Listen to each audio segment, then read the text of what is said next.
Chief minister Chandrababu Naidu ने कहा कि तमाम तर मुश्किलात के बावजूद हम गरीबों की फलाह व बहबूद और रियासत की तरक्की में किसी रुकावट के बगैर हुकूमत को चला रहे हैं। इन्होंने कहा कि इंतखाबात के दौरान किए गए तमाम अहम वादों पर एक एक करके अमल किया जा रहा है।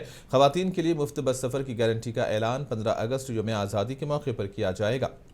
इन्होंने कहा कि वो किसानों की हर तरह से हिमायत करेंगे और रायलसीमा को बागबानी के मरकज़ में तब्दील करेंगे। चंद्रबाबू नायडू ने सभी से आंध्र प्रदेश को साफ सुथरा आंध्र प्रदेश बनाने के लिए सख्त मेहनत करने का अपील की है। चीफ मिनिस्टर ने कहा है कि वो हर महीने के तीसरे हफ्ते को अपने घरों, दफातर और गिरदोनवाह की साफ सफाई करें।